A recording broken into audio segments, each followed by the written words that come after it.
Debate with Dr. Arun Kumar. Hello, good evening. മൂലധനാധിപത്യമുള്ള വിദ്യാഭ്യാസത്തെ നയപരമായി എന്നും എതിർത്തിരുന്ന ഇടതുപക്ഷം ഒടുവിൽ നയം മാറ്റുന്നു. സ്വാശ്രയ മേഖലയിൽ മെഡിക്കൽ കോളേജ് അനുവദിക്കില്ലെന്ന മുദ്രാവാക്യവും ഉയർത്തി 5 രക്തസാക്ഷികളെ കൂത്തുപറമ്പിൽ സൃഷ്ടിച്ചതിന്റെ 3 പതിറ്റാണ്ടിനപ്പുറം സ്വകാര്യ സർവകലാശാലകളെ തന്നെ ക്ഷണിച്ചുകൊണ്ടുള്ള ബിൽ ഇടതു സർക്കാർ തന്നെ ഈ നിയമസഭാ സമ്മേളനത്തിൽ അവതരിപ്പിക്കും. ആഗോള വിദ്യാഭ്യാസ സംഗമത്തെ അടിച്ചു വീഴ്ത്തിയവർ 8 വർഷങ്ങൾക്കു ശേഷം സ്വകാര്യ സർവകലാശാലകൾ മത്സരാധിഷ്ഠിത ലോകത്തിന് അനിവാര്യമാണ് എന്ന തിരിച്ചറിവിലേക്ക് എത്തുന്നു. കാലാനുസൃതമായ മാറ്റമെന്നാണ് ന്യായം. സ്വകാര്യ സർവകലാശാല ബിൽ ഇടതു സർക്കാരിന്റെ നയം മാറ്റുമോ എന്നാണ് ചോദ്യം. നമുക്കൊപ്പം CPM പ്രതിനിധി advocate K. Anilkumar, Muslim League UDF പ്രതിനിധി PK നവാസ്, ഡോക്ടർ അച്യുശങ്കർ, വിദ്യാഭ്യാസ വിദഗ്ധനും കേരള സർവകലാശാലയിലെ മുൻ പ്രൊഫസറും, advocate R. Aparna, save education committee അംഗം എന്നിവരാണ് ചർച്ചയിൽ. ഞാൻ ആദ്യം അഡ്വക്കേറ്റ് K. അനിൽകുമാറിൽ നിന്ന് തുടങ്ങാം. ചർച്ചയിൽ അതിഥികളോട് നമുക്ക് 2.5-3 മിനിറ്റ് വീതം ഓരോ ഊഴത്തിലും പരമാവധി നിങ്ങളുടെ വാദങ്ങൾ നിജപ്പെടുത്തണമെന്ന് അഭ്യർത്ഥിക്കുന്നു. കാരണം ഏറെ കാര്യങ്ങൾ, ഏറെ വിഷയങ്ങൾ, സൈദ്ധാന്തികമായ ആശയങ്ങളൊക്കെ പങ്കുവയ്ക്കുകയും പരസ്പരം സംവദിക്കുകയും ചെയ്യേണ്ട ഒരു വേദിയായിട്ടാണ് ഞാനിതിനെ കാണുന്നത്. ഞാൻ അഡ്വക്കേറ്റ് K. അനിൽകുമാറിലേക്ക് വരുന്നു. Advocate K. അനിൽകുമാർ, ഇന്ന് വിദ്യാഭ്യാസ വകുപ്പ് മന്ത്രി പറഞ്ഞത് കാലാനുസൃതമായ മാറ്റമാണ് ഈ സ്വകാര്യ സർവകലാശാല ബിൽ എന്നാണ്. കാലാനുസൃതമായ മാറ്റം എന്നതുകൊണ്ട് ഉദ്ദേശിക്കുന്നത് എന്താണ്? 8 വർഷങ്ങൾക്ക് മുമ്പ് കാലം ഇത്തരത്തിലൊരു മാറ്റം ആവശ്യപ്പെട്ടിരുന്നില്ലേ? 20 വർഷങ്ങൾക്ക് മുമ്പ് കാലം ഇങ്ങനെയൊരു മാറ്റം ആവശ്യപ്പെട്ടിരുന്നില്ലേ? വൈകി എത്തിയ വിവേകമെന്ന് പറയുന്നതല്ലേ ശരി? Advocate K. അനിൽകുമാർ. കൂത്തുപറമ്പിൽ അവിടെ സർക്കാരിൻ്റെ സ്ഥലത്ത് ഒരു സ്വാശ്രയ കോളേജ് സ്വകാര്യ ട്രസ്റ്റിൻ്റെ പേരിൽ ആരംഭിക്കുന്ന വിഷയത്തിലാണ് കൂത്തുപറമ്പിൽ വെടിവെപ്പുണ്ടായതും 5 രക്തസാക്ഷികൾ കൊല്ലപ്പെട്ടതും സഖാവ് പുഷ്പൻ 30 കൊല്ലത്തോളം ദീർഘജീവിതത്തിന് ശേഷം രക്തസാക്ഷിയായതും. അത് സ്വകാര്യ സർവകലാശാലയുമായി ബന്ധപ്പെട്ടൊരു കാര്യമേ ആയിരുന്നില്ല, പൊതുസ്വത്ത് കൊള്ളയടിക്കുന്നതുമായി ബന്ധപ്പെട്ട വിഷയമായിരുന്നു. നമ്മളൊരു ചർച്ചയിൽ പങ്കെടുക്കുമ്പോൾ ഇത്തരം കാര്യങ്ങളൊക്കെ തുടർച്ചയായിട്ട് ഉന്നയിച്ചിട്ട് ചരിത്രപരതയിൽ നിന്നുകൊണ്ട് ഞങ്ങളെന്തോ തെറ്റു ചെയ്തവരാണ്, ഇപ്പോൾ വേണ്ട തെറ്റ് തിരുത്തുന്നു, നയം മാറ്റുന്നു എന്നൊക്കെ ഞങ്ങളെ ആക്ഷേപിക്കാൻ ഉപയോഗിക്കാറുണ്ട്. സ്വകാര്യ സർവകലാശാലയുമായി ബന്ധപ്പെട്ട കാര്യത്തിലും ഞങ്ങൾ തലകുനിച്ചല്ല നിൽക്കുന്നത്. അതിന് കാരണം നമ്മുടെ രാജ്യത്ത് വിദേശ സ്വകാര്യ സർവകലാശാലകൾ അനുവദിക്കണമോ വേണ്ടയോ എന്ന് തീരുമാനിക്കുന്നത് ഇന്ത്യ സർക്കാരാണ്. അവരതുമായി ബന്ധപ്പെട്ടൊരു നയം കൊണ്ടുവന്ന് കഴിഞ്ഞു. ആ നയത്തിൻ്റെ ഭാഗമായി ഇന്ത്യ രാജ്യത്ത് സ്വകാര്യ സർവകലാശാലകളും ആരംഭിച്ചിട്ടുണ്ട്, വിദേശ സ്വകാര്യ സർവകലാശാലകളും ആരംഭിച്ചിട്ടുണ്ട്.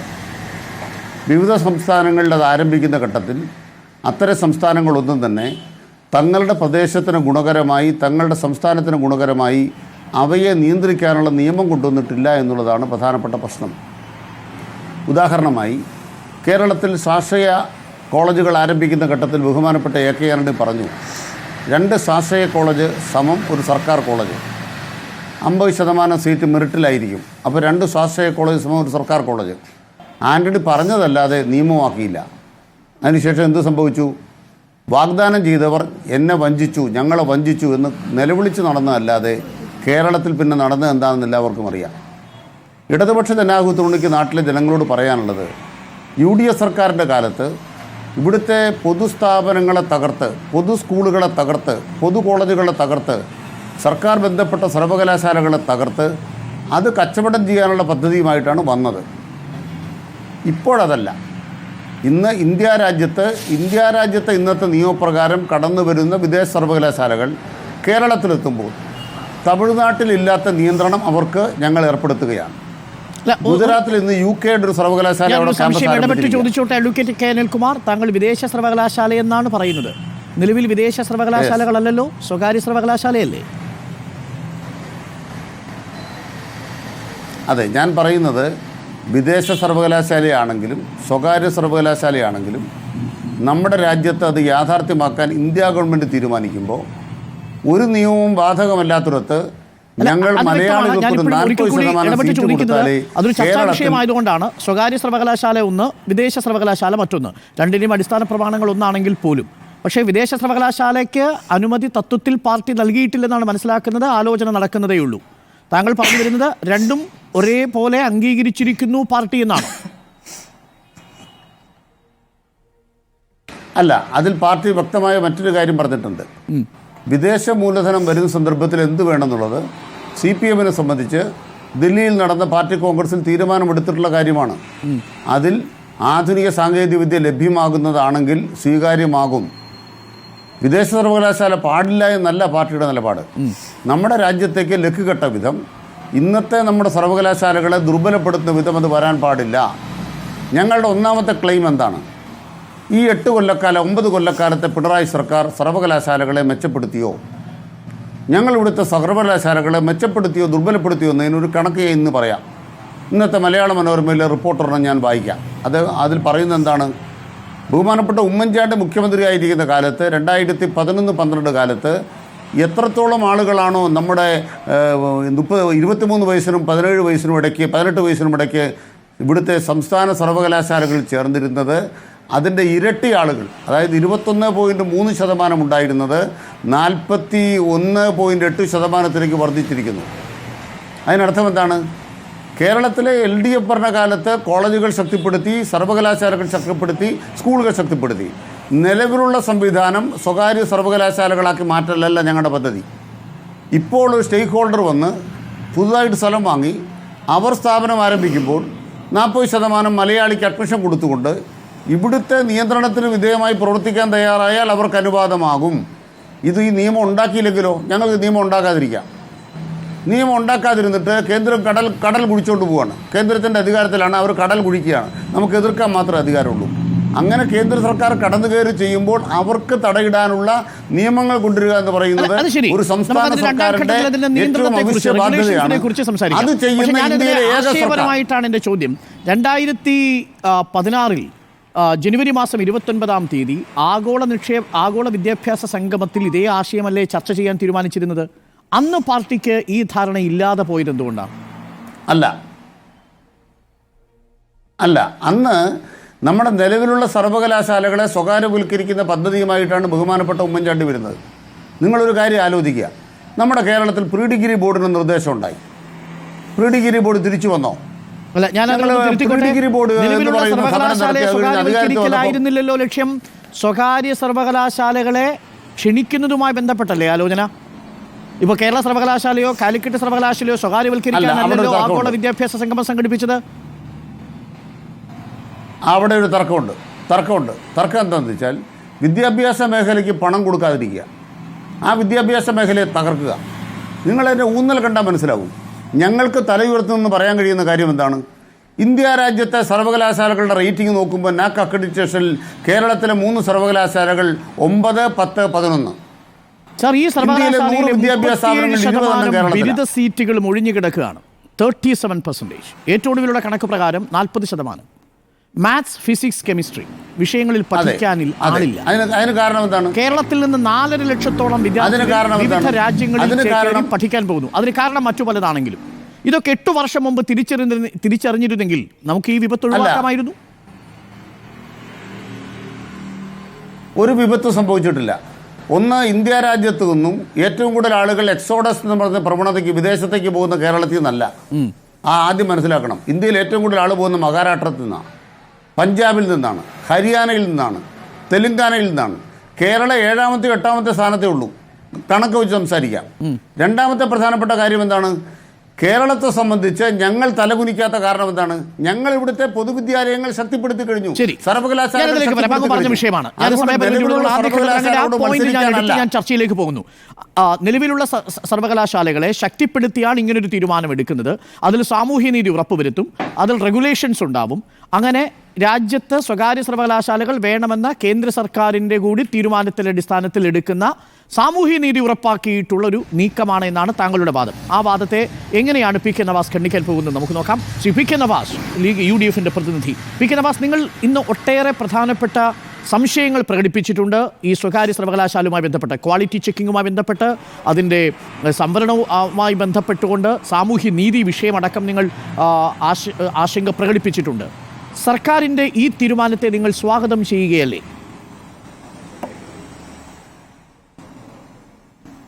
ശ്രീ അരുൺകുമാർ, ഞാൻ ആദ്യമായി നമ്മൾ അനിൽകുമാർ അനുവദിച്ച സമയം 5 മിനിറ്റാണ്. സമാനമായ സമയം എനിക്കും അനുവദിക്കണം എന്ന റിക്വസ്റ്റാണ് ആരംഭിക്കുന്നത്. എന്തുകൊണ്ടാണ് കേരളത്തിൽ ഈ സ്വകാര്യ സർവകലാശാലകളെ ഞങ്ങൾ അനുകൂലിക്കുന്നത്? ഞങ്ങളതിനെ സ്വാഗതം ചെയ്യുകയാണ്. എന്തുകൊണ്ടാണ് ഈ സർവകലാശാലകളെ സ്വാഗതം ചെയ്യുന്നത്? പ്രധാനമായും 2 കാരണങ്ങളുണ്ട്. ഒന്ന്, രാജ്യത്തെ എൻറോൾമെൻറ്റ് റേഷ്യോ ആണ്. അപ്പോൾ അദ്ദേഹം പറഞ്ഞല്ലോ 35% മുതൽ 40% വരെയാണ് കേരളത്തിലെ എൻറോൾമെൻറ്റ് റേഷ്യോ എന്ന് പറയുന്നത്. അത് 70 മുതൽ 75% വരെ ഉയർത്തണമെന്നാണ് നമ്മൾ താല്പര്യപ്പെട്ടത്. എന്ന് വെച്ചാൽ 7 ലക്ഷത്തിലധികം അവസരങ്ങൾ കേരളത്തിൽ രൂപപ്പെടണം ഉന്നത വിദ്യാഭ്യാസ മേഖലയിൽ. നമ്മുടെ ഗവൺമെൻറ് അത് സമർപ്പിക്കാൻ അത് അവസരം നൽകാൻ വേണ്ടി കഴിയുന്നില്ല. അത് സാധ്യമല്ലാത്തൊരു സാഹചര്യം കേരളത്തിലുണ്ട്. അതുകൊണ്ട് പ്രൈവറ്റ് സർവകലാശാലകൾ വരണം, ഒന്നാമത്തെ അഭിപ്രായം. രണ്ടാമത്തെ കാരണം, രാജ്യത്ത് ഗ്ലോബൽ എഡ്യൂക്കേഷൻ്റെ ഭാഗമായി ലോകത്ത് രൂപപ്പെട്ട് വരുന്ന പുതിയ വിദ്യാഭ്യാസ പദ്ധതികളുണ്ട്, പുതിയ വിദ്യാഭ്യാസ സിലബസുകളുണ്ട്. ആ സിലബസും നമ്മുടെ സിലബസും തമ്മിൽ അജഗജാന്തരമായ വ്യത്യാസങ്ങളുണ്ട്. നമുക്കറിയാം ChatGPTയുടെ കടന്നുവരവ്, AI ടെക്നോളജിയുടെ കടന്നുവരവ്, അത് ഏറ്റവും അവസാനം അമേരിക്കൻ സെൻട്രിക് ആയിട്ട് ഓപ്പൺ AI ഒക്കെ വന്ന സമയത്ത് നമ്മൾ അത്ഭുതപ്പെട്ട് നിൽക്കുമ്പോഴാണ് അതിനേക്കാൾ അഡ്വാൻസ്ഡായി ഡീപ് സീക്ക് ചൈന സെൻട്രിക് ആയി വരുന്നു എന്ന് ലോകത്ത് വലിയ ചർച്ച നടത്തുമ്പോൾ നമ്മുടെ ഈ സർവകലാശാലയിൽ എവിടെയെങ്കിലും ഒരു AI സബ്ജക്റ്റ് പഠിപ്പിക്കുന്നില്ല, ഒരു സിലബസിൽ ഇല്ല എന്നത് അത്ഭുതത്തോടു കൂടി നമ്മൾ കാണുകയാണ്. എന്തിനേറെ ഡാറ്റാ സയൻസുമായി ബന്ധപ്പെട്ട നൂതനമായ ഒരു സിലബസ് നമ്മൾ ഒരു സർവകലാശാല, കേരളത്തിലെ ഒരു സർവകലാശാലയിൽ പോലും പഠിപ്പിക്കുന്നില്ല. എന്ന് വെച്ചാൽ ഒരു ഗ്ലോബൽ കോമ്പറ്റീഷന് പാകമല്ലാത്ത രൂപത്തിലേക്ക് നമ്മുടെ സിലബസുകൾ മാറി നിൽക്കുന്നു. ഈ 2 കാരണത്താൽ പുതിയ അഡ്വാൻസ്ഡ് ആയ സിലബസുകളും അതുപോലെ തന്നെ അവസരങ്ങൾ നൽകാനും സാധ്യമാകുന്ന രൂപത്തിലേക്ക് സ്വകാര്യ സർവകലാശാലകളെ സ്വാഗതം ചെയ്യണം എന്ന അഭിപ്രായക്കാരാണ് ഞങ്ങൾ. അങ്ങനെ സ്വാഗതം ചെയ്യണമെന്ന് പറയുമ്പോൾ അത് 2016 സാധ്യമാകേണ്ട ഒരു കാര്യം 2025 വരെ കാത്തിരിക്കേണ്ടി വന്നതിൻ്റെ കാരണം എന്താണ്? ഞാൻ ശ്രീ CPMന്റെ പ്രതിനിധിയോട് ചോദിക്കുന്നത്, ഈ 12 വർഷക്കാലം എന്ത് മാറ്റമാണ് നിങ്ങൾ കണ്ട മാറ്റം? ഞങ്ങൾക്ക് അതാണ് മനസ്സിലാകാത്തത്. ഞങ്ങൾ ഈ 2 കാരണത്താലാണ് അന്ന് മുതലേ ഇന്ന് പറഞ്ഞുകൊണ്ടിരിക്കുന്നത്. ഈ 12 വർഷത്തിന് മുൻപേ ഉണ്ടായ മാറ്റം എന്താണ്? ഇപ്പോൾ അത് സ്വാഗതം ചെയ്യാൻ മന്ത്രിയുടെ ഭാഷ കടമെടുത്ത് പറഞ്ഞാൽ അത് കാലത്തിൻ്റെ അനിവാര്യതയാണ് എന്ന് പറയാൻ എന്ത് മാറ്റമാണ് മന്ത്രി കണ്ടത് എന്നറിയാൻ ഞങ്ങൾക്കൊരു താല്പര്യമുണ്ട്. ഞാൻ ഇതുകൊണ്ട് കാര്യം പറയട്ടെ. നമുക്കറിയാം, നമ്മൾ പുതിയ ജനറേഷനെ കുറിച്ച് 2025 ചർച്ച ചെയ്തുകൊണ്ടിരിക്കുകയാണ്. ബീറ്റ ജനറേഷൻ, അവരുടെ കാലയളവ് പറയുന്നത് 2039 വരെയാണ്. എന്ന് വെച്ചാൽ 14 വർഷമാണ്. നിലവിലെ ആൽഫ ജനറേഷൻ 2010 മുതൽ 2014 വരെയാണ്. എന്ന് വെച്ചാൽ ഏകദേശം ഒരു ജനറേഷനെ പുതിയ ലോകം വിലയിരുത്തപ്പെടുന്നത് 14 വർഷം എന്നാണ്. ഇവിടെ 12 വർഷം പിറകിലേക്ക് സ്വകാര്യ സർവകലാശാല എന്ന് പറയുന്ന ഒരു സങ്കല്പത്തെ പിറകിലേക്ക് വലിച്ചു കൊണ്ടുപോയ ആളുകളാണ് ഇന്ന് ഈ സർവകലാശാലയെ മുന്നോട്ട് വരുന്നത്. ഇന്ന് പത്രക്കാർ മന്ത്രിയോട് ചോദിച്ചൊരു ചോദ്യമുണ്ട്. TP ശ്രീനിവാസന്റെ ചെകിടത്തടിച്ച് SFIക്കാർ നിലത്ത് തള്ളിയിടുമ്പോൾ അതിൽ മാപ്പ് പറയേണ്ടതല്ലേ എന്ന്. മന്ത്രി പറഞ്ഞത് അത് മാപ്പ് പറയേണ്ട കാര്യമൊന്നുമില്ല, അത് അന്നത്തെ കാര്യമാണ് എന്നാണ്. ഞങ്ങൾക്ക് ഈ പൊതുസമൂഹത്തോട് പറയാനുള്ളത്, ചെകിട്ടത്തടച്ച് താഴെ പിന്നെ TP ശ്രീനിവാസനോട് മാപ്പ് പറയേണ്ട എന്ന് പറയുന്ന CPMനോട് ഇപ്പോൾ 12 വർഷങ്ങൾക്ക് ഇപ്പുറം നിങ്ങൾ കൊണ്ടുവരുന്നത് എന്തോ ഒരു മഹാത്ഭുതമാണ്, അതിന് മലയാളി കൈയടിക്കുമെന്ന് നിങ്ങൾ കരുതുന്നുവെങ്കിൽ അതൊക്കെ തിരിച്ചറിയാൻ മാത്രം പാകപ്പെട്ടവരാണ് കേരളത്തിലെ മലയാളി സമൂഹം എന്നാണ് ആദ്യമേ പറയാനുള്ളത്. മറ്റൊരു കാര്യം ശ്രീ അരുൺകുമാർ, നമ്മൾ പറയേണ്ടത്, ഒരു യൂണിവേഴ്സിറ്റി വരിക എന്ന് പറഞ്ഞാൽ എന്താണ്? കേരളത്തിന് വിദ്യാഭ്യാസ മേഖലയിൽ വലിയൊരു ഇടപെടൽ നടത്താൻ വേണ്ടി പോവുകയാണ്. വിദ്യാഭ്യാസ മേഖല എന്ന് പറഞ്ഞാൽ നാളത്തെ കേരളമാണ് ഇന്നത്തെ വിദ്യാഭ്യാസ മേഖല എന്ന് പറയുന്നത്. ഇന്നത്തെ വിദ്യാഭ്യാസ മേഖലയിൽ നിന്ന് പഠിച്ചു പോകുന്നവരാണ് നാളത്തെ കേരളത്തെ നിർണ്ണയിക്കപ്പെടേണ്ടവർ. അപ്പോൾ വിദ്യാഭ്യാസ മേഖല വലിയൊരു മാറ്റം ഉണ്ടാകാൻ വേണ്ടി പോവുകയാണ്. ഞങ്ങളിത് സ്വാഗതം ചെയ്യുമ്പോൾ തന്നെ ഞങ്ങൾക്ക് ആശങ്കയുള്ളത്, എന്താണ് ഈ ബില്ലിനകത്ത് വരാൻ വേണ്ടി പോകുന്നത്? എന്തെല്ലാം തരത്തിലുള്ള ഘടനാപരമായ കൂട്ടിച്ചേർക്കലുകളാണ് ഈ സർക്കാർ ഇതിൽ ചെയ്യാൻ വേണ്ടി പോകുന്നത്? പ്രധാനമായും 3 കാര്യങ്ങൾ ഒരു സർവകലാശാല വരുമ്പോൾ ഗൗരവമായി ശ്രദ്ധിക്കേണ്ടതുണ്ട് എന്ന് ഞങ്ങൾ വിശ്വസിക്കുകയാണ്. ഒന്ന്, ആർക്കു വേണ്ടിയാണ് ഈ സർവകലാശാല? അതിൻ്റെ സ്റ്റേക്ക് ഹോൾഡേഴ്സ് ആരാണ്? വിദ്യാർത്ഥികളാണ്. വിദ്യാർത്ഥികളുടെ അവകാശങ്ങളും അവരുടെ ഗ്രീവൻസുമായി ബന്ധപ്പെട്ട് സംവിധാനങ്ങളുണ്ടോ? നിലവിൽ ലഭ്യമായ വിവരങ്ങൾ അനുസരിച്ച് അവിടെ യൂണിയൻ സംവിധാനമുണ്ട്, അതിനാവശ്യമായ അതോറിറ്റികൾ രൂപപ്പെടുത്തുന്നുണ്ട് എന്നാണ് പറയുന്നത്. സ്വാഗതാർഹമാണ്. രണ്ടാമത്തെ ഒരു കാര്യം, ഈ വിദ്യാർത്ഥികൾക്ക് നൽകുന്ന സേവനം, വിദ്യാഭ്യാസം, അതെന്താണ് എന്നതാണ്.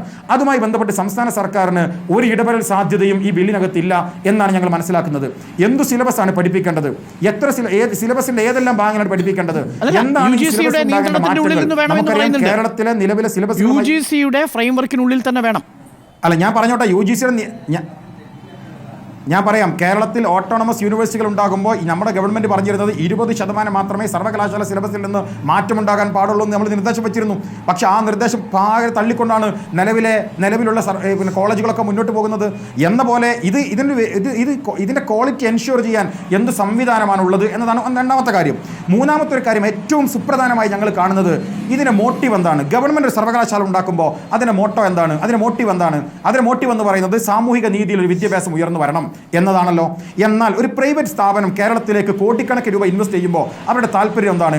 ആ ഇൻവെസ്റ്റ്മെൻറ്റ് ഞങ്ങൾക്ക് റിട്ടേൺ ലഭ്യമാകണം, ഞങ്ങൾക്ക് ലാഭം ലഭ്യമാകണം. ആ ലാഭം, യൂണിവേഴ്സിറ്റികളിൽ നിന്ന് ലാഭം കിട്ടാൻ കഴിയുന്ന ഏക മാർഗ്ഗം എന്താണ്? അത് ഫീസാണ്. ഇവിടെ ഒരു ഫീസ് റെഗുലേറ്ററി അതോറിറ്റി ഈ ഗവൺമെൻറ് മുന്നോട്ട് വെച്ചിട്ടുണ്ടോ?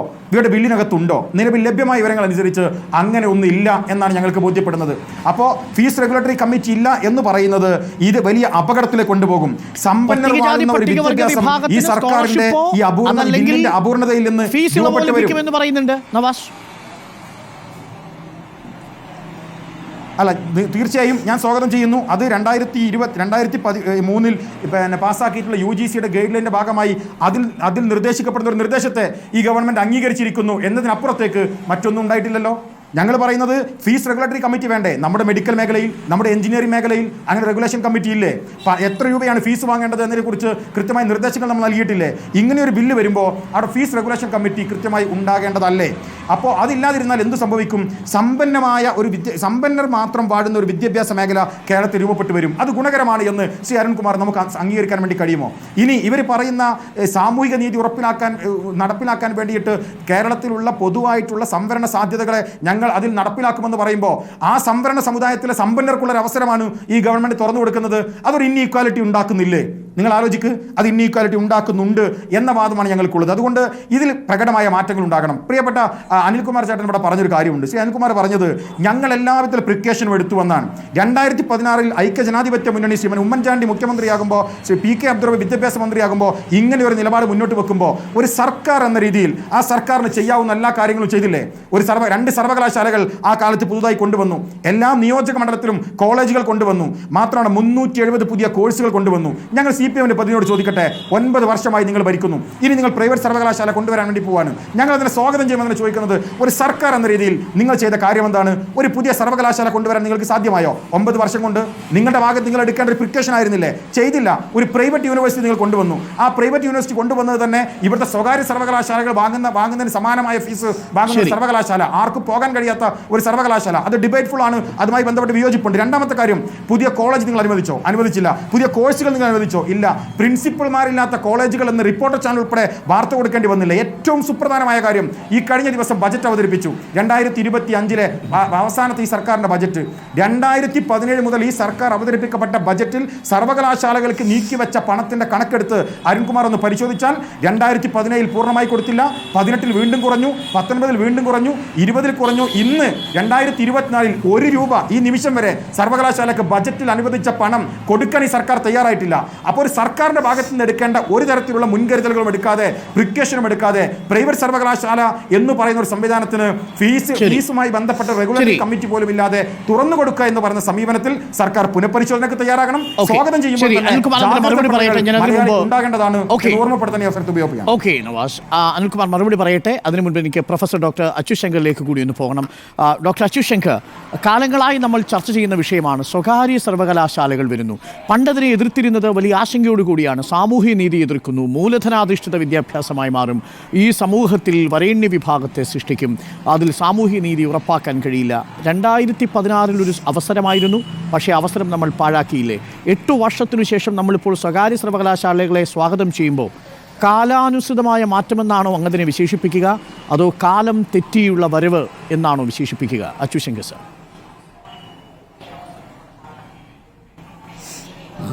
ഡോക്ടർ അരുൺകുമാർ, ഞാനിതിനെ ഒരു LDF UDF പരിപ്രേക്ഷ്യത്തിലല്ലാതെ കാണാനാണ് ആഗ്രഹിക്കുന്നത്.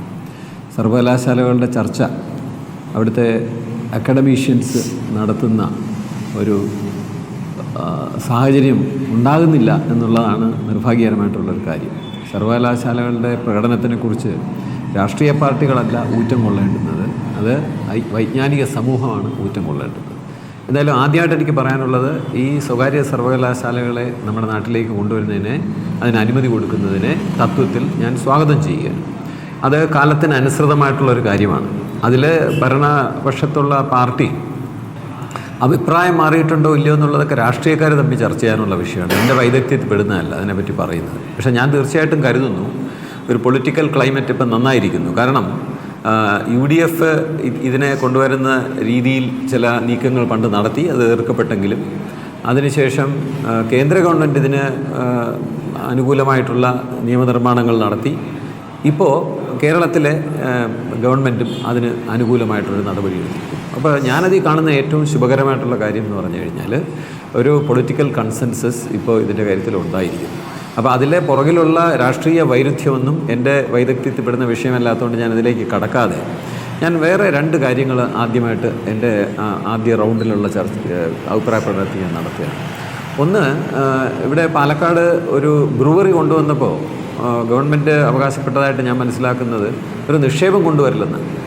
അപ്പോൾ മദ്യം വിൽക്കാൻ നിക്ഷേപം ആകാമെങ്കിൽ വിദ്യ വിൽക്കാനും നിക്ഷേപം ആകാം എന്നാണ് എൻ്റെ അഭിപ്രായം. നിക്ഷേപമായിട്ട് അതിനെ കാണാം.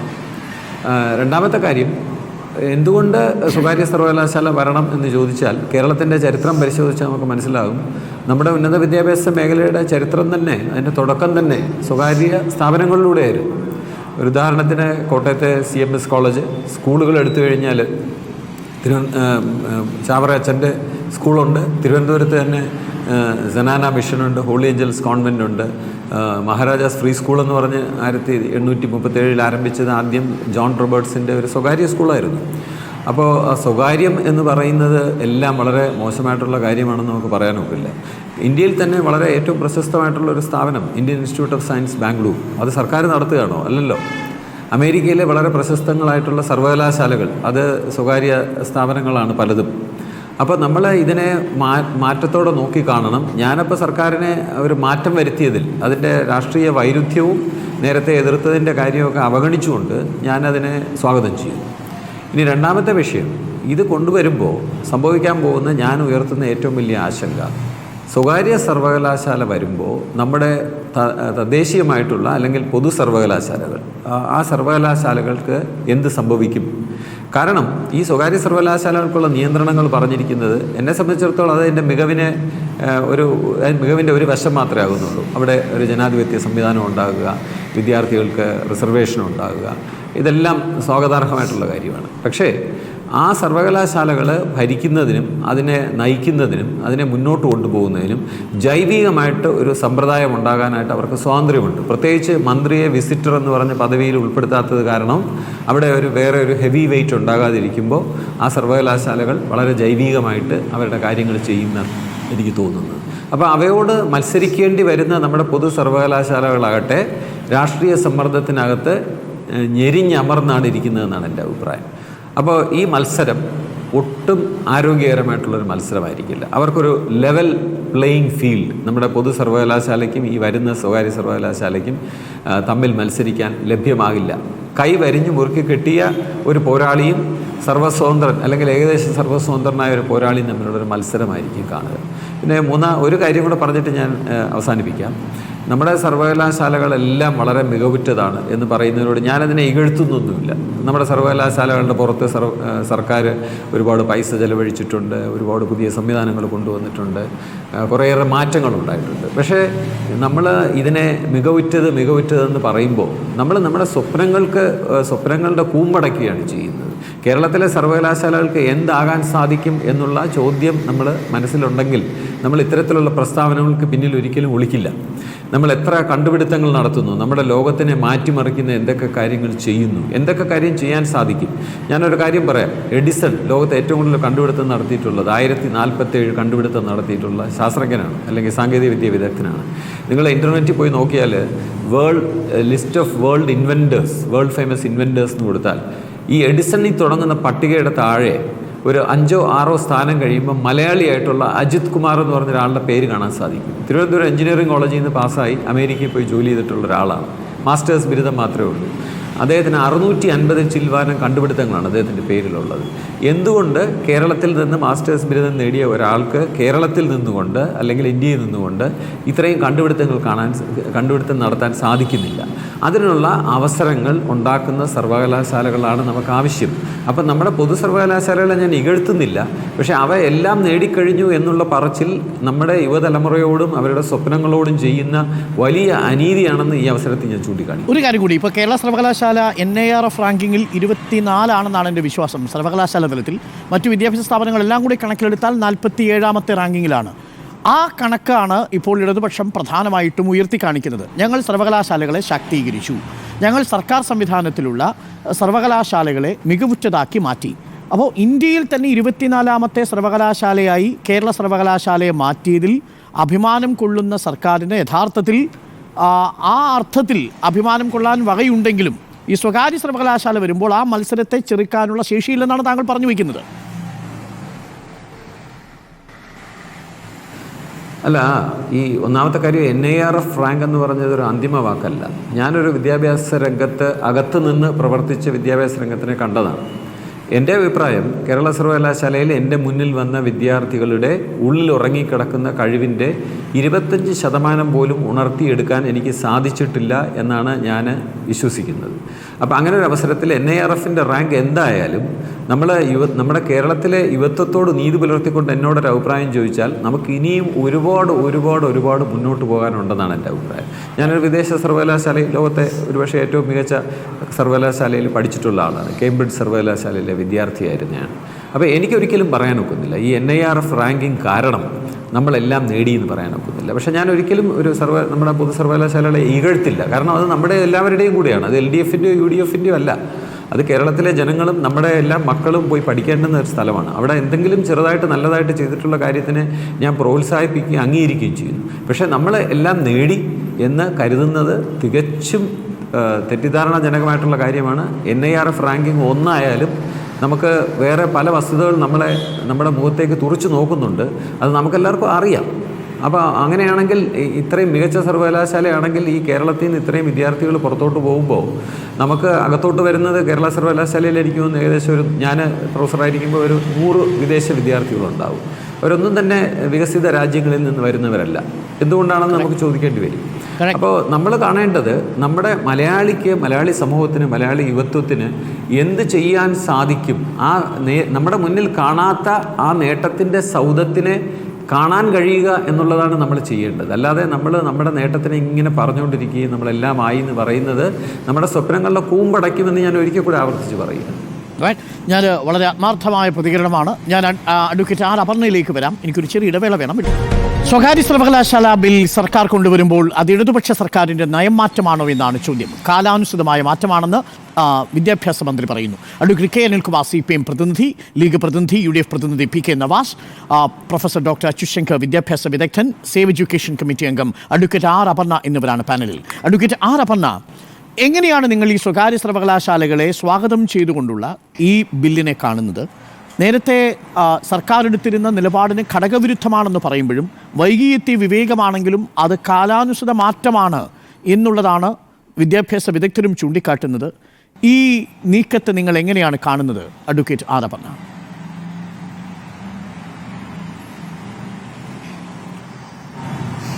ഈ നീക്കത്തെ 1986 മുതൽ നമ്മളുടെ കേന്ദ്ര സംസ്ഥാന സർക്കാരുകൾ പിന്തുടർന്നു വന്നിരുന്ന നയത്തിൻ്റെ തുടർച്ചയായിട്ടാണ് കാണുന്നത്. യഥാർത്ഥത്തിൽ ഇതിന് ഘടകവിരുദ്ധമായൊരു നിലപാടോ നയമോ LDF സർക്കാർ ഇതിന് മുൻപ് ഉണ്ടായിരുന്നതായി ഞങ്ങൾ വിശ്വസിക്കുന്നില്ല. അതായത് 86-ൽ വന്ന ന്യൂ എഡ്യൂക്കേഷൻ പോളിസി പ്രകാരം വിദ്യാഭ്യാസത്തെ ഒരു ഗ്ലോബൽ കമോഡിറ്റി ആയി മാറ്റിക്കൊണ്ട് അതിനനുസരിച്ചുള്ള മാറ്റങ്ങൾ നമ്മളുടെ സ്കൂൾ വിദ്യാഭ്യാസ രംഗത്തും ഉന്നത വിദ്യാഭ്യാസ രംഗത്തും വളരെ കൃത്യമായി നടപ്പിലാക്കിക്കൊണ്ടിരിക്കുകയാണ്.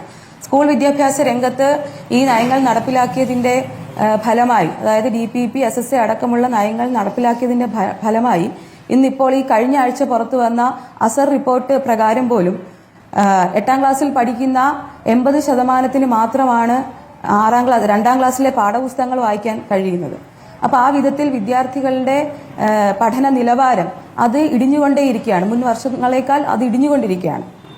അപ്പോൾ ഈ വിധത്തിൽ നമ്മളുടെ സ്കൂൾ വിദ്യാഭ്യാസ മേഖലയുടെ നിലവാരം തകർത്തുകൊണ്ട് ഭാഷയുടെയോ ശാസ്ത്രത്തിൻ്റെയോ ഗണിതത്തിൻ്റെയോ ഒക്കെ അടിസ്ഥാനമില്ലാത്തൊരു തലമുറയെ സൃഷ്ടിച്ചെടുത്തിരിക്കുകയാണ്.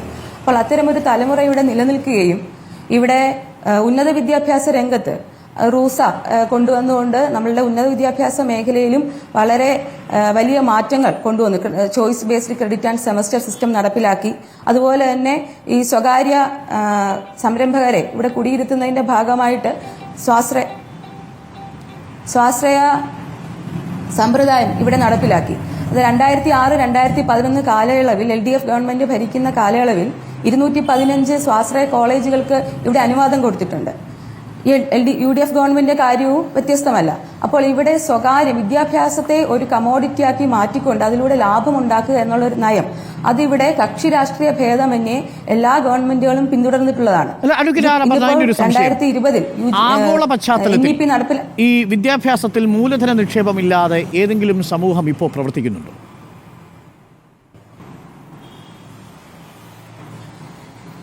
ഏതെങ്കിലും സമൂഹം ഇപ്പോൾ പ്രവർത്തിക്കുന്നുണ്ടോ ഇല്ലയോ എന്നതിന്റെ അടിസ്ഥാനത്തിലല്ല ഒരു വിദ്യാഭ്യാസ നയം തീരുമാനിക്കപ്പെടേണ്ടത്. നമ്മുടെ മുന്നിൽ മാതൃകകൾ വേണമല്ലോ. ഇനി നമ്മൾ വഴിവിട്ട് വരികയാണെന്ന് കരുതുക, നമ്മുടെ മുമ്പിൽ ചരിത്രമുണ്ടോ? നേരത്തെ അച്യുശങ്കർ സാർ പറഞ്ഞതുപോലെ ഇന്ത്യയിൽ കേരളത്തിൽ തന്നെ ആദ്യത്തെ കോളേജ് ഉണ്ടാവുന്നത് സ്വകാര്യ നിക്ഷേപത്തിലാണ്. അവിടെ പഠിച്ചാണ് നമ്മുടെ കുട്ടികൾ വളർന്നത്. പക്ഷെ അവിടെയും വിദ്യാഭ്യാസത്തെ സംബന്ധിച്ച് വളരെ ജനാധിപത്യപരമായ ഒരു കാഴ്ചപ്പാട് നമ്മൾ നിങ്ങൾക്ക് ഒഴിവാക്കിക്കൊണ്ടൊരു വിദ്യാഭ്യാസത്തെ ഒന്നും ഇനിയുള്ള കാലത്ത് നമുക്ക് സങ്കല്പിക്കാൻ കഴിയുന്നതല്ല. അതൊരു ആശയ ലോകത്ത് നിന്നുകൊണ്ടുള്ള വാദമായിട്ടാണ് ഞാൻ മനസ്സിലാക്കുന്നത്. അഡ്വക്കേറ്റ് ആറപ്പന്ന, ഞങ്ങൾ ഈ വിഷയത്തെ അല്ലെങ്കിൽ വിദ്യാഭ്യാസത്തെ നോക്കിക്കാണുന്നത് ചുമതല സമ്പൂർണമായ ചുമതല അത് സ്റ്റേറ്റിനായിരിക്കണം. സർക്കാരാണ് ഇവിടെ വിദ്യാഭ്യാസത്തിന്റെ സമ്പൂർണമായ സർവകലാശാലകൾ സ്റ്റേറ്റിന്റെ കീഴിൽ വരുന്നതിനെ നിങ്ങൾ അംഗീകരിക്കുന്നുണ്ടോ? സ്റ്റേറ്റിന്റെ കീഴിലല്ല, സർവകലാശാലകൾ ജനാധിപത്യപരമായി തെരഞ്ഞെടുക്കപ്പെടുന്ന ബോഡികളായിരിക്കണം നിയന്ത്രിക്കപ്പെടുന്നത്. ഉന്നത വിദ്യാഭ്യാസ മേഖലയിൽ സർവകലാശാലകൾക്ക് പൊതു ഫണ്ട് ഉപയോഗിക്കാം, പക്ഷേ അത് സ്റ്റേറ്റിന് അണ്ടറിലാവാൻ പാടില്ല. സ്റ്റേറ്റിന്റെ നിയന്ത്രണം അതിൽ സാമൂഹ്യനീതിയെ മുൻനിർത്തിയുള്ളതാവണം. ഇവിടെ ഇതാ സാമൂഹ്യനീതിയെ മുൻനിർത്തിയുള്ള നിയമങ്ങൾ കൊണ്ടുവരുമെന്ന് സർക്കാർ പറയുന്നു. ഉണ്ടാകാൻ പാടില്ല എന്ന് നമ്മൾ പറയുന്നത് എന്തുകൊണ്ടാണ്? പരിപോഷിപ്പിക്കാൻ കഴിയാത്തതുകൊണ്ട്. നിലവിൽ നമുക്ക് ആർട്ടിഫിഷ്യൽ ഇന്റലിജൻസിന്റെ കാലത്ത്, ടെക്നോളജി മാറിക്കൊണ്ടിരിക്കുന്ന ഒരു കാലത്ത്, ChatGPTയുടെ കാലത്ത് വിദേശത്തു നിന്നും വിജ്ഞാനത്തെ നമുക്ക് സ്വീകരിക്കാതെ നമ്മുടെ സർവകലാശാലകളിലേക്കും അനുബന്ധമായിട്ടുള്ള വ്യവസായ സ്ഥാപനങ്ങളിലേക്കും അടക്കം മൂലധന നിക്ഷേപം വരാതെ നമുക്കിനി ഒരടി മുന്നോട്ട് പോകാൻ കഴിയുമോ? പറഞ്ഞ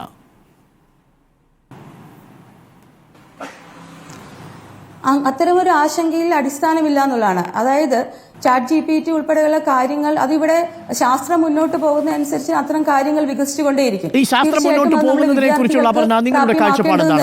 ആവർത്തിക്കാനുള്ള കാരണം ഇതിനകത്ത് അടിസ്ഥാനപരമായ ഒരു പ്രത്യയശാസ്ത്ര വിഷയമുണ്ട്. സേവ് എഡ്യൂക്കേഷൻ കമ്മിറ്റി ആണെങ്കിലും ഇതിനെ വിദ്യാഭ്യാസത്തിലെ മൂലധന നിക്ഷേപത്തെക്കുറിച്ചൊരു പരിധിവരെയുള്ള ആശങ്കകൾക്ക് അടിസ്ഥാനമുണ്ട്. പക്ഷേ അതിനും അപ്പുറത്തേക്ക് അതിനെ നിങ്ങൾ തീവ്രവൽക്കരിക്കുന്നുണ്ടോ എന്നൊരു സംശയമുണ്ട്. ഉദാഹരണത്തിന് ഈ ടെക്നോളജിയൊക്കെ വളരുന്നത് എങ്ങനെയാണ്?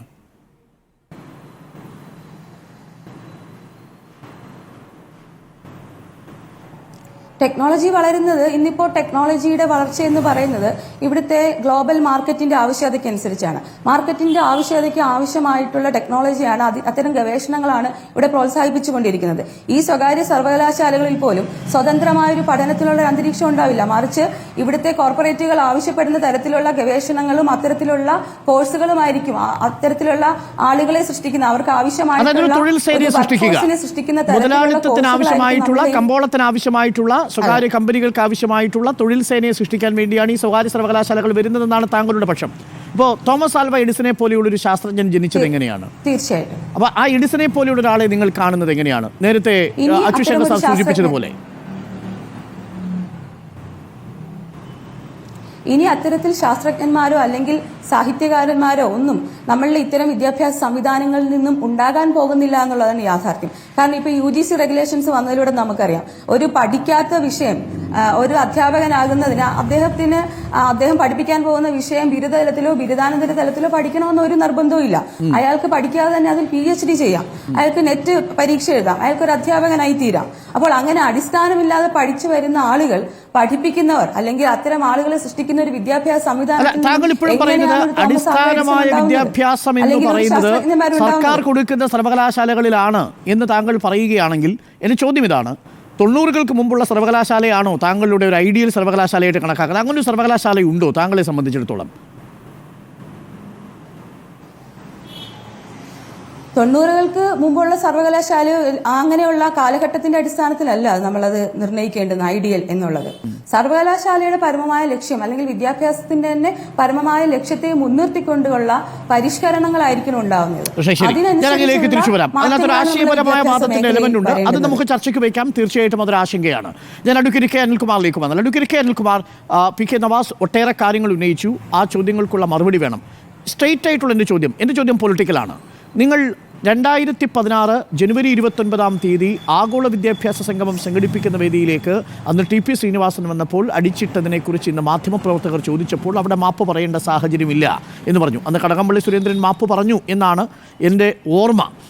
പക്ഷേ ഇന്ന് ആ കാര്യം ഓർമ്മിപ്പിക്കേണ്ടതില്ല. മൂർത്തമായ സാഹചര്യത്തിലാണ് ഇങ്ങനൊരു തീരുമാനമെടുത്തിരിക്കുന്നതെന്നാണ് പറഞ്ഞത്. എൻ്റെ ചോദ്യം, നേരത്തെ അച്യുശങ്കർ സാർ ആ കാര്യത്തെക്കുറിച്ച് വിമർശിക്കാതെ പോയെങ്കിലും പറയാതെ പറഞ്ഞു വെച്ചത്, കാലം ഒരുപാട് മുൻപോട്ട് പോയി.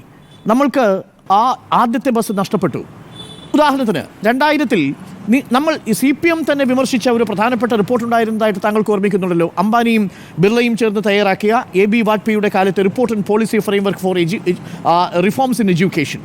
അന്ന് ഈ പണാധിപത്യമാണ് വിദ്യാഭ്യാസത്തിൽ എന്ന് പറഞ്ഞുകൊണ്ടാണ് എതിർത്തത്. സ്വകാര്യ സർവകലാശാലകളെക്കുറിച്ചുള്ള ആദ്യത്തെ ചിന്തകളിലൊന്നായിരുന്നു അത്.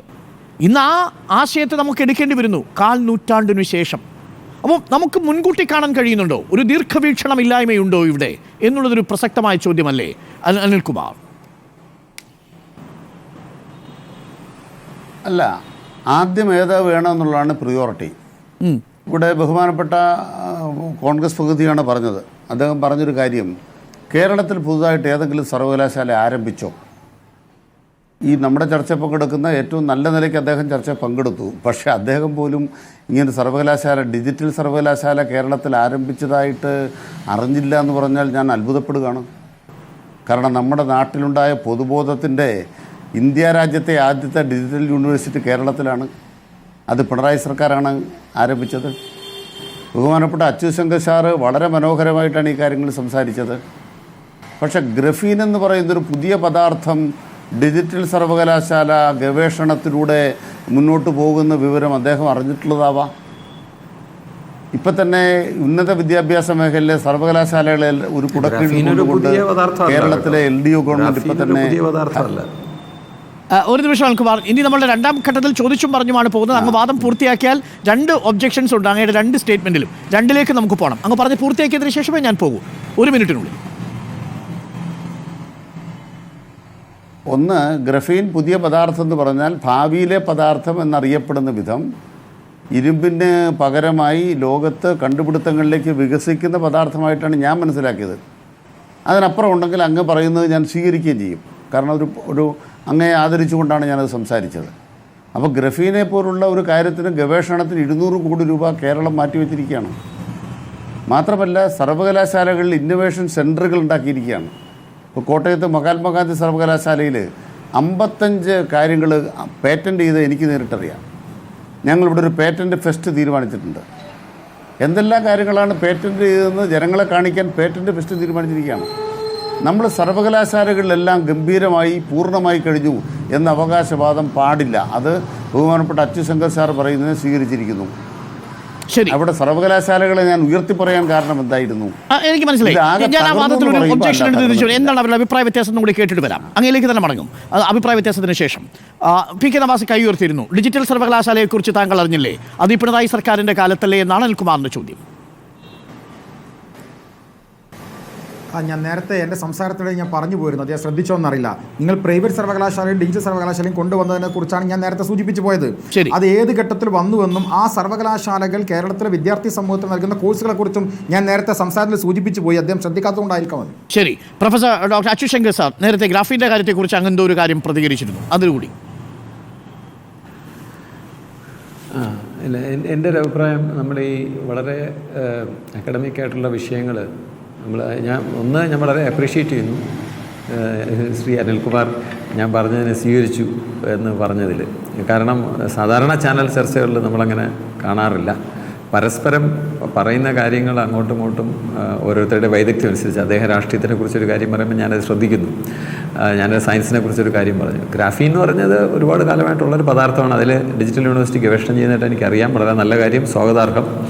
പക്ഷെ ഞാൻ പറയുന്നത് ഇത്തരത്തിൽ നമുക്കിപ്പോൾ ഒറ്റപ്പെട്ട കാര്യങ്ങൾ നമുക്ക് ചൂണ്ടിക്കാണിക്കാൻ ഒക്കും. നമ്മുടെ യൂണിവേഴ്സിറ്റികളിൽ ഒരുപാട് പ്രമുഖമായിട്ടുള്ള ഗവേഷണങ്ങൾ നടന്നിട്ടുണ്ട്, ഇല്ല എന്ന് പറയാനൊക്കില്ല. പക്ഷെ ഞാനിവിടെ വീണ്ടും ചൂണ്ടിക്കാണിക്കുന്നു, നമുക്ക് നടത്തിയത് കാണാൻ സാധിക്കും, നടത്താനൊക്കാതെ പോയത് നമുക്ക് കാണാൻ സാധിക്കില്ല. നമ്മുടെ മനുഷ്യ വിഭവശേഷി വെച്ചിട്ട് നമുക്ക് ചെയ്യാൻ ഒക്കുന്നതിൻ്റെ വളരെ ചെറിയൊരു അംശമേ ആയിട്ടുള്ളൂ എന്നാണ് ഞാൻ ചൂണ്ടിക്കാണിക്കുന്നത്. ഇത് വളരെ ക്രിയാത്മകമായിട്ടുള്ളൊരു വിമർശനമാണ്. ഞാൻ പി കെ നവാസിലേക്ക് വരാം. അതിനു മുമ്പ് അൽകുമാർ എന്റെ ചോദ്യത്തിനങ്ങ് മറുപടി നൽകിയില്ല. മൂർത്തമായ സാഹചര്യം എന്ന് പറഞ്ഞതിൽ തൃപ്തികരമായ ഒരു വിശദീകരണം ഇനിയും സാധ്യമായിട്ടുണ്ടോ? 24 വർഷങ്ങൾക്ക് മുമ്പ് മൂർത്തമായൊരു സാഹചര്യം ഉണ്ടായിരുന്നില്ലേ?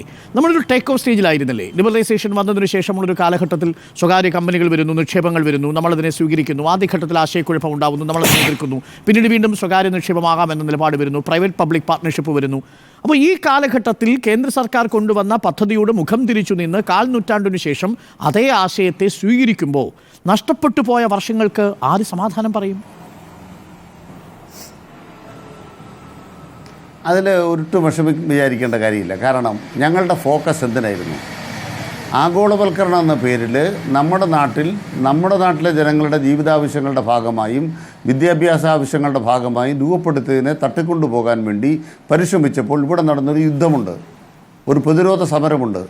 ആ സമരം നടത്തിയതിൽ അന്നും ഇന്നും എന്നും കമ്മ്യൂണിസ്റ്റ് പാർട്ടി ഓഫ് ഇന്ത്യ, മാർക്സിസ്റ്റും ഇടതുപക്ഷവും അഭിമാനിക്കുന്നു.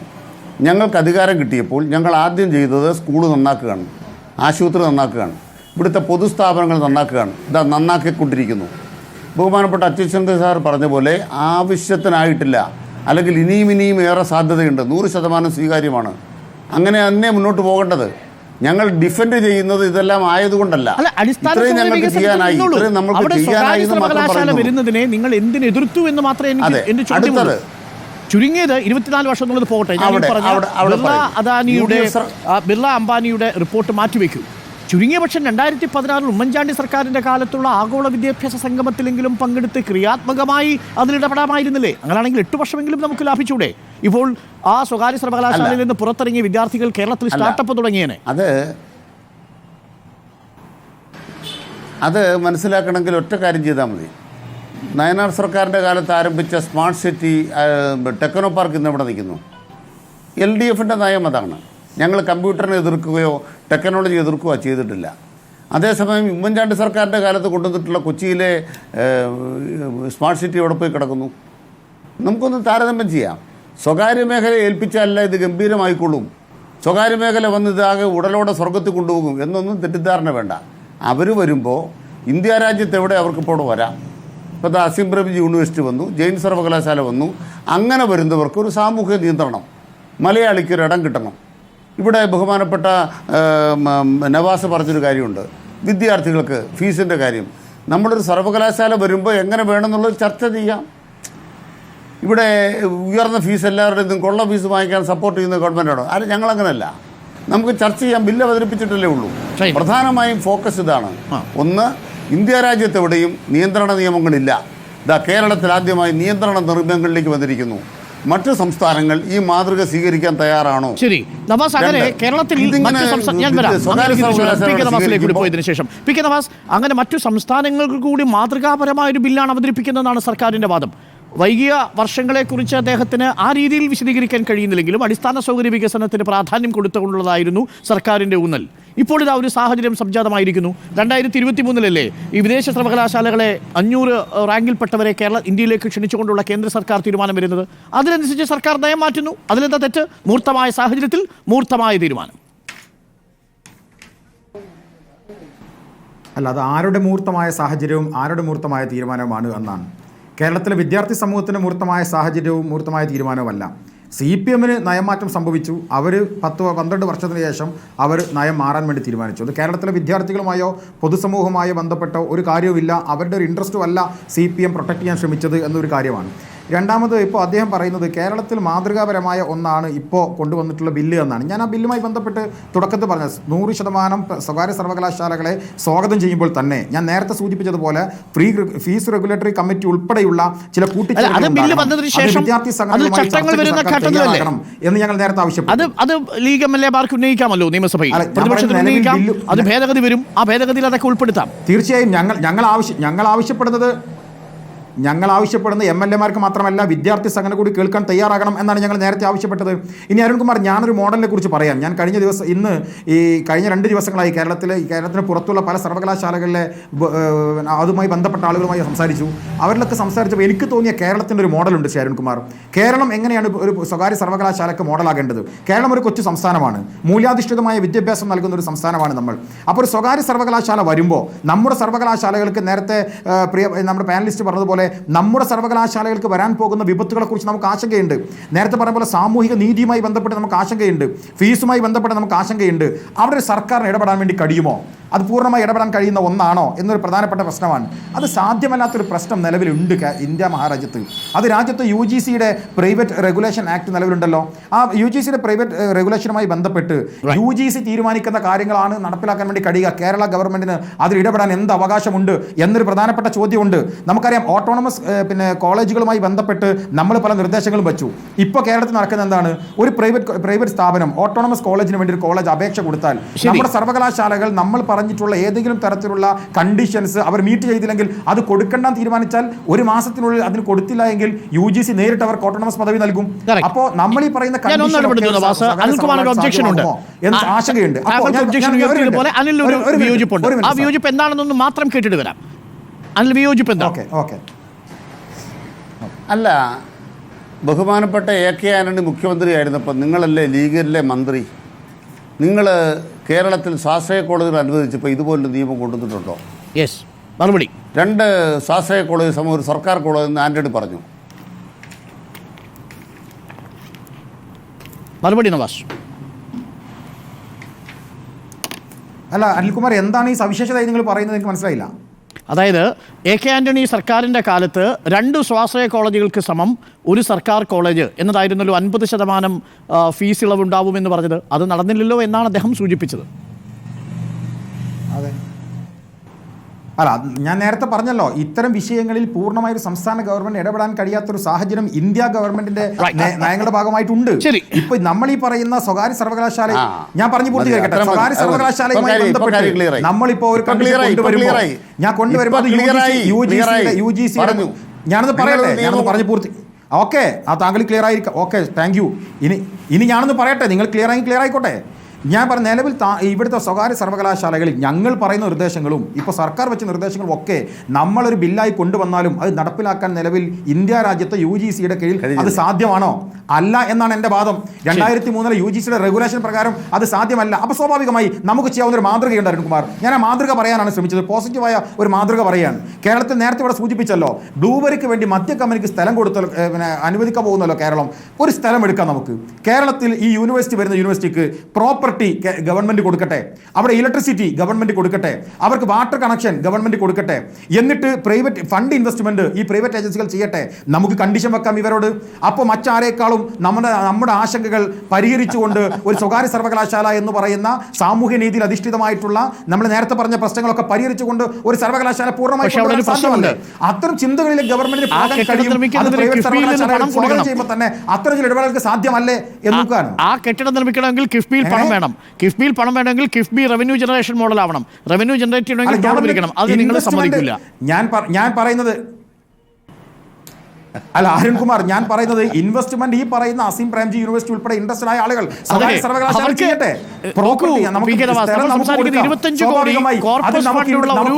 സ്പോൺസർക്ക് മാത്രമേ കേരളത്തിൽ ഒരു സ്വകാര്യ സർവകലാശാല സ്ഥാപിക്കാൻ പറ്റൂ. അതാണ് അടിസ്ഥാനമായ കണ്ടീഷൻ. 25 കോടിയും 10 ഏക്കർ സ്വന്തമായിട്ടുള്ള ഒരു സ്ഥാപനത്തിന് കേരളത്തിൽ കെട്ടിടം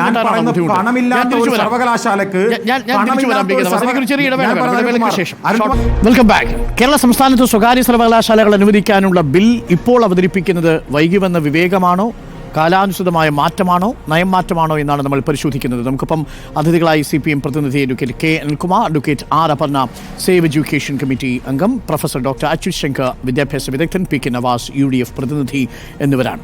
ഞാൻ അച്യുത് ശങ്കർ സാറിലേക്ക് കൂടി പോകുന്നു. ഡോക്ടർ അച്യുത് ശങ്കർ, കഴിഞ്ഞ 8 വർഷമായി നമുക്കിത് സാധ്യമായിരുന്നു എന്നിരിക്കെ 8 വർഷം വൈകിപ്പിച്ചതിനു പിന്നിൽ എന്തെങ്കിലും കാരണങ്ങളുണ്ടോ എന്നത് രാഷ്ട്രീയമായിട്ട് അവർ അന്വേഷിക്കട്ടെ. അതിന് പല കാരണങ്ങളും അവർ പറയുന്നുണ്ടാവും. പക്ഷേ കേരളത്തിലെ ഉന്നത വിദ്യാഭ്യാസ രംഗം കുറച്ചു കാലം മുമ്പ് തന്നെ ഇത്തരമൊരു ഇടപെടൽ ആഗ്രഹിച്ചിട്ടുണ്ടാവില്ലേ? അങ്ങനെ വന്നിരുന്നുവെങ്കിൽ ഇപ്പോൾ കേരളത്തിൽ നിന്ന് വിദേശത്തേക്ക് വിദ്യാർത്ഥികൾ പോയതടക്കമുള്ള വിഷയങ്ങളിൽ ഒരു പരിധിവരെ, പൂർണ്ണമായിട്ടും അല്ലെങ്കിൽ പോലും, പരിഹാരം കണ്ടെത്താൻ കഴിയുക, ഉന്നത വിദ്യാഭ്യാസ രംഗത്ത് ക്വാളിറ്റേറ്റീവായൊരു ഇടപെടൽ ഉണ്ടാക്കാൻ കഴിയുക, നേരത്തെ പറഞ്ഞതുപോലെ സ്റ്റാർട്ടപ്പുകളിൽ ഇപ്പോഴും നമ്മൾ ഒന്നാം സ്ഥാനത്ത് നിൽക്കുന്നെങ്കിലും കുറച്ചുകൂടി മെച്ചപ്പെട്ട ഒരു സ്റ്റാർട്ടപ്പിന് പറ്റുന്ന രീതിയിൽ ഇന്നൊവേറ്റീവായി ഗവേഷണത്തെ നമുക്ക് ട്രാക്ക് ചെയ്യാൻ കഴിയുമായിരുന്നില്ലേ സ്വകാര്യ സർവകലാശാലകൾ നേരത്തെ? ചുരുങ്ങിയത് 8 വർഷം മുമ്പുള്ള ആഗോള വിദ്യാഭ്യാസ സംഗമത്തെ തുടർന്നെങ്കിലും അനുവദിച്ചിരുന്നുവെങ്കിൽ. നമ്മൾ വൈകിപ്പോയോ എന്നുള്ളതാണ് ചോദ്യം. വൈകിയാണെങ്കിലും നല്ലത്, പക്ഷേ വൈകിയോ? ഞാൻ അതിന് മറുപടി പറയുന്നതിന് ഞാനൊരു കാര്യം പറയാം. നമ്മൾ ഈ ചർച്ചയിലുടനീളം ചാനൽ ചർച്ചകളുടെ ഒരു ദുര്യോഗമായിരിക്കാം LDF UDF എന്നുള്ളൊരു ചർച്ചയാണ് നടക്കുന്നത്. ഇപ്പോൾ ഈ സർവകലാശാലകൾ ആര് സ്ഥാപിച്ചു എന്നൊക്കെ ഉള്ളൊരു ചർച്ച വന്നു. യഥാർത്ഥത്തിൽ അത് കൂടുതൽ ഡേറ്റ കയ്യിലിരിക്കുന്നവർക്ക് കൂടുതൽ കാര്യങ്ങൾ പറയാനൊക്കും. ഞാനൊരു ചെറിയ കാര്യം ചൂണ്ടിക്കാണിക്കാം. 1974 ശ്രീ CH മുഹമ്മദ് കോയ വിദ്യാഭ്യാസ മന്ത്രിയായിരുന്നപ്പോഴാണ് കേരളത്തിലെ ഏറ്റവും സവിശേഷമായിട്ടുള്ളൊരു സർവകലാശാല നിയമം കൊണ്ടുവന്നത്. നമ്മൾ യൂണിവേഴ്സിറ്റി ജനാധിപത്യവൽക്കരിക്കണം എന്ന് പറഞ്ഞു. ആ ജനാധിപത്യവൽക്കരണത്തിൻ്റെ ഏറ്റവും ഔന്നത്യം 1974 കേരള യൂണിവേഴ്സിറ്റി ആക്റ്റിലാണ്. അതിലൂടെയാണ് ഒരുപക്ഷെ ഇന്ത്യയിൽ ആദ്യമായി ഒരു സിൻഡിക്കേറ്റിലൊരു വിദ്യാർത്ഥി പ്രതിനിധി ഉണ്ടായത്. സർവകലാശാല വകുപ്പുകളിലെ അധ്യാപകരിൽ നിന്ന് 3 പേര് സിൻഡിക്കേറ്റ് അംഗങ്ങളായത്. സിൻഡിക്കേറ്റിൻ്റെ വലിപ്പം വർദ്ധിച്ചത് നല്ലതാണോ മോശമാണോ എന്നുള്ള വേറൊരു കാര്യം. ഞാനതൊന്ന് ജസ്റ്റ് ചൂണ്ടിക്കാണിക്കുകയാണ്. നമുക്ക് എല്ലാ ഗവൺമെൻറ്റുകളും അതാത് കാലത്ത് ഏതെങ്കിലും ഒരു ഗവൺമെൻറ് ജനവിരുദ്ധമായും അറിഞ്ഞുകൊണ്ട് പെരുമാറിയെന്നൊന്നും പറയാനൊക്കില്ല. അപ്പോൾ ഒരുപാട് സംഭാവനകൾ നടത്തിയിട്ടുണ്ട്. അത് വിസ്മരിച്ചുകൊണ്ട് നമ്മൾ ഒരിക്കലും ചർച്ച നടത്താൻ പാടില്ല എന്നാണ് എൻ്റെ അഭിപ്രായം, വിനീതമായിട്ടുള്ള. ഇനി അങ്ങ് ചോദിച്ച ചോദ്യം, തീർച്ചയായിട്ടും നമുക്ക് ഒരുപാട് കാര്യങ്ങൾ നഷ്ടപ്പെട്ടു. ഇതിൽ നമ്മളിവിടെ ചർച്ച നടത്തുമ്പോൾ നമ്മൾ ഓർക്കേണ്ടുന്നൊരു കാര്യം, വിദ്യാഭ്യാസത്തെ ബാധിക്കുന്ന അല്ലെങ്കിൽ നിയന്ത്രിക്കുന്ന സുപ്രധാനമായിട്ടൊരു ഘടകം ജന അഭിലാഷമാണ്. നമ്മുടെ രക്ഷകർത്താക്കളുടെ അഭിലാഷം എന്താണെന്ന് നമുക്കെല്ലാവർക്കും അറിയാം. സർക്കാർ സ്കൂളുകൾ വളരെ ശക്തി പ്രാപിക്കുകയും അതിലൊരുപാട് പൈസ ഗവൺമെൻറ് ചെലവഴിക്കുകയും ചെയ്തപ്പോഴും മധ്യവർഗമോ അല്ലെങ്കിൽ അതിന് മുകളിലോട്ടുള്ള ഒരു ജനസമൂഹമോ സർക്കാർ സ്കൂളിൽ പോകുന്നില്ല എന്നുള്ളതൊരു വസ്തുതയാണ്. നമ്മളത് മറച്ചു വെച്ചിട്ടൊരു കാര്യമില്ല. അവിടെ സൗജന്യമായി വിദ്യാഭ്യാസം കൊടുക്കുന്നു. മികവുറ്റ പരിശീലനം കൊടുത്ത അധ്യാപകർ, നല്ല ശമ്പളമുള്ള അധ്യാപകർ, അവരെ അതുപോലെ ഫീസില്ലാതെ പഠിക്കാൻ സാധിക്കുക, അവിടുന്ന് സൗജന്യ ഭക്ഷണം കൊടുക്കുക, പുസ്തകങ്ങൾ കൊടുക്കുക. അങ്ങനെ ചെയ്യുന്ന സ്കൂളുകൾ ഉണ്ടാകുമ്പോഴും എന്തുകൊണ്ട് രക്ഷകർത്താക്കൾ വലിയ ഫീസ് കൊടുക്കുകയും മലയാളം പറഞ്ഞാൽ പട്ടിക്കൂട്ടിലിടുകയും ചെയ്യുന്ന സ്കൂളിലേക്ക് കുട്ടികളെ അയക്കുന്നു എന്ന് തിരിച്ചറിയുന്നതിലാണ് രാഷ്ട്രീയ നേതൃത്വത്തിൻ്റെ വിജയം എന്നാണ് ഞാൻ കരുതുന്നത്. അപ്പോൾ വിദ്യാർത്ഥികൾ വിദേശത്തേക്ക് കൂട്ടത്തോടെ ഒഴുകുന്നു. എന്തുകൊണ്ട് പോകുന്നു? അപ്പോൾ അതിനെ നിഷേധിക്കുകയാണ്. ഞാൻ കേട്ടത് എനിക്ക് വളരെ വിഷമം തോന്നിയൊരു കാര്യം, ബഹുമാനപ്പെട്ട വിദ്യാഭ്യാസ വകുപ്പ് മന്ത്രി ഇതുമായിട്ട് ബന്ധപ്പെട്ട ഒരു അടിയന്തര പ്രമേയം നിയമസഭയിൽ കൊണ്ടുവരാനായിട്ട് പ്രതിപക്ഷം ശ്രമിച്ചപ്പോൾ വിദ്യാഭ്യാസ മന്ത്രി പറഞ്ഞത്, ഇവിടെ വിദ്യാഭ്യാസത്തിന് യാതൊരു കുഴപ്പമില്ല, എല്ലാം നന്നായിട്ട് നടക്കുകയാണ്, അങ്ങനെ ഒരു അടിയന്തര പ്രമേയത്തിൻ്റെ ഒരു കാര്യമില്ല എന്ന് പറഞ്ഞു. എനിക്ക് അറിഞ്ഞൂടാ, ഞാൻ രാഷ്ട്രീയക്കാരല്ലാത്തതുകൊണ്ട് എനിക്ക് അറിഞ്ഞൂടാ എന്തുകൊണ്ട് അത്തരത്തിലൊരു ചർച്ച നടത്തി എന്തെങ്കിലും കുഴപ്പമുണ്ടോ എന്ന് നമ്മൾ കണ്ടുപിടിച്ച് തിരുത്തുന്ന അവസ്ഥയിലേക്ക് പോവുക. അപ്പോൾ മാത്രമേ നമ്മൾ ഉന്നത വിദ്യാഭ്യാസം എന്ന് പറഞ്ഞ വാക്കിന് അർത്ഥം ഉണ്ടാവുള്ളൂ എന്ന് എനിക്ക് തോന്നുന്നു. ഞാൻ കരുതുന്നു നമുക്ക് ഒരുപാട് അവസരങ്ങൾ നഷ്ടപ്പെട്ടു. ഈ സർവകലാശാലകൾ വരികയാണെങ്കിൽ, ഞാൻ അതിൻ്റെ അപകടം നേരത്തെ പറഞ്ഞു, ഞാൻ ഗുണപരമായിട്ടുള്ളൊരു കാര്യം പറയാം. എനിക്ക് എൻ്റെ യൂണിവേഴ്സിറ്റി ജീവിതത്തിനിടയിൽ ഈ സ്വകാര്യ സർവകലാശാലയിൽ പഠിച്ചിട്ട് വരുന്നൊരു വിദ്യാർത്ഥിയെ കണ്ടാൽ ഉടനെ എനിക്ക് തിരിച്ചറിയാൻ സാധിക്കുമായിരുന്നു. അത്രമാത്രം ഉണർവ് അവർക്ക് ഉണ്ടെന്നാണ് എനിക്ക് പല സർവകലാശാലകളിൽ നിന്നും എനിക്ക് മനസ്സിലായത്. പിന്നെ ഇതിനെക്കുറിച്ചൊക്കെ ഘോര സംസാരിക്കുന്ന ഒരുപാട് പേര്, ഞാനൊരു ചെറിയ ഉദാഹരണം മാത്രം പറയാം. ഡോക്ടർ അരുൺ, എനിക്കും അരുണിനും അറിയാവുന്ന ഒരാളാണ്, ഞാൻ പേരൊന്നും പരാമർശിക്കുന്നില്ല. നമ്മുടെ യൂണിവേഴ്സിറ്റി കോളേജിൽ വലിയ പ്രശ്നം നടന്നുകൊണ്ടിരുന്നപ്പോൾ ഒരു വിദ്യാർത്ഥിയെ കുത്തിയ സംഭവം ഉണ്ടായപ്പോൾ അതിൽ ഒരു ദിവസം കഴിഞ്ഞപ്പോൾ ആ ഡിബേറ്റ് മാറി കോളേജിനെ തകർക്കാൻ ശ്രമിക്കുന്നു എന്ന പേരിൽ അതിൻ്റെ മുന്നിൽ ഒരു വലിയ സമ്മേളനം കോളേജിനെ രക്ഷിക്കാൻ വേണ്ടി നടത്തി. അപ്പോൾ അതിൽ പ്രസംഗിച്ചുകൊണ്ടിരുന്നൊരു വ്യക്തി, ഈ കോളേജിനെ സംരക്ഷിക്കാൻ വേണ്ടി പ്രസംഗിച്ചുകൊണ്ടിരുന്ന വ്യക്തി, അദ്ദേഹത്തിൻ്റെ മകൻ ഈ അശോക യൂണിവേഴ്സിറ്റി എന്ന് പറഞ്ഞ യൂണിവേഴ്സിറ്റിയിൽ പഠിക്കുകയാണ്. അങ്ങനെ പഠിപ്പിച്ചുകൊണ്ട് ഞാൻ അദ്ദേഹത്തെ അഭിനന്ദിക്കുന്നു അതിന്. കാരണം അദ്ദേഹത്തിൻ്റെ മകന് ഏറ്റവും ഉത്തമമെന്ന് തോന്നിയ തീരുമാനം എടുത്തു, രാഷ്ട്രീയ ആദർശം മാറ്റിവെച്ചിട്ട്. പക്ഷേ അദ്ദേഹം ഈ കോളേജിനെ സംരക്ഷിക്കാനായിട്ട് സംസാരിക്കുമ്പോൾ അത് എത്ര പൊള്ളയായിരുന്നു എന്ന് എനിക്ക് തോന്നുന്നു. നമ്മുടെ നാട്ടിലെ അച്ഛനമ്മമാർ എന്താഗ്രഹിക്കുന്നു എന്ന് മനസ്സിലാക്കണം. ഒന്നുകിൽ നമ്മളത് നമ്മുടെ സർവകലാശാലകളിൽ കൂടെ കൊടുക്കാൻ തയ്യാറാകണം, അല്ലെങ്കിൽ നമ്മൾ അതിനുള്ളൊരു ഓപ്ഷൻ നമ്മളിവിടെ ഉണ്ടാക്കി കൊടുത്തില്ലെങ്കിൽ അവർ ഓപ്ഷൻ ഉള്ളിടത്ത് പോകും. ഇപ്പോൾ നമ്മളിവിടെ സംവരണം ഇതിനകത്ത്, അതുപോലെ വിദ്യാർത്ഥികൾക്ക് പിന്നെ ജനാധിപത്യ അവകാശം എന്ന് ചോദിച്ചു. ഈ വിദേശ സർവകലാശാലയിൽ പോകുമ്പോൾ നമുക്കിതെല്ലാം ഉറപ്പാക്കാൻ പോകും. ഇവരെ കാനഡയിലെയോ പിന്നെ ചൈനയിലെ സർവകലാശാലയിൽ പോയി ഉറപ്പാക്കാനും പോകും. നമ്മുടെ ഇവിടുത്തെ വിദ്യാർത്ഥികൾ ചൈനയിലെ സർവകലാശാലയിൽ പോയി പഠിക്കുന്നു. അവിടെ എന്ത് ജനാധിപത്യ സംരക്ഷണം വിദ്യാർത്ഥിക്ക് കിട്ടും? നമുക്ക് എന്തെങ്കിലും ചെയ്യാനൊക്കുമോ? ഒന്നും ചെയ്യാനൊക്കില്ല. അപ്പം നമ്മൾ ഇവിടെയുള്ള ഒരു സംവിധാനത്തിനകത്ത് നമ്മൾ രണ്ട് കാര്യങ്ങൾ ശ്രദ്ധിക്കണം. നമ്മളൊരു സമൂഹം എന്ന നിലയിൽ നമ്മുടെ പൊതു സർവകലാശാലകളെ ഏറ്റവും മികവുറ്റതാക്കാനായിട്ട് അവിടെ വലിയൊരു പൊളിച്ചു പണി ആവശ്യമാണ്. അത് ചെയ്യുകയും എന്നാൽ നമുക്ക് സർവകലാശാലയ്ക്ക് പിടിച്ചു നിൽക്കാൻ നോക്കും. നമ്മുടെ ഈ സ്വകാര്യ സർവകലാശാല വരുമ്പോഴത്തേക്കും പിടിച്ചു നിൽക്കാൻ നോക്കും. ഒരു സംശയവുമില്ല. കാരണം അത്രയും പൈസ നമ്മുടെ സമൂഹം ഈ സർവകലാശാലകളിലേക്ക് ഇതിനകം പമ്പ് ചെയ്തിട്ടുണ്ട്. വലിയ ക്യാമ്പസുകളും 350 ക്യാമ്പസുകളും ആക്കണമെങ്കിൽ സർവകലാശാലകളിൽ ഒരു പൊളിച്ചുപണി ആവശ്യമാണ്. CH മുഹമ്മദ് കോയുടെ കാര്യം ഓർമ്മിപ്പിച്ചതുകൊണ്ടാണ് കാലിക്കറ്റ് യൂണിവേഴ്സിറ്റി തുടങ്ങാൻ വേണ്ടി CH മുഹമ്മദ് കോയ എടുത്ത എഫേർട്ടിനെയും നമ്മൾ ഈ ഘട്ടത്തിൽ ഓർമ്മിക്കേണ്ടതുണ്ട്. നിങ്ങളുടെ പലഹാരമുണ്ടാക്കുന്ന നിങ്ങളുടെ ചെലവിൽ നിന്ന് കുറച്ച് നീക്കി വെക്കും, നിങ്ങൾക്കൊരു സർവകലാശാല തരാം എന്ന് പറഞ്ഞത് CH മുഹമ്മദ് കോയ കൂടിയാണ് ആ അർത്ഥത്തിൽ. അപ്പോൾ കേരളത്തിലെ ഉന്നത വിദ്യാഭ്യാസ രംഗത്ത് അഴിച്ചുപണി ആവശ്യമുണ്ട്. അതിൽ സ്വകാര്യ സർവകലാശാലകളെ സ്വാഗതം ചെയ്യുന്നു. അതോടൊപ്പം തന്നെ പൊതു സർവകലാശാലകളുടെ ആരോഗ്യവും സംരക്ഷിക്കേണ്ടതുണ്ട്. ചർച്ച അവസാനിക്കുന്നു. നന്ദി. Advocate K Anilkumar, PK Navas, professor doctor Achyut Shankar, advocate R Aparna ചർച്ചയിൽ ചേർന്നു.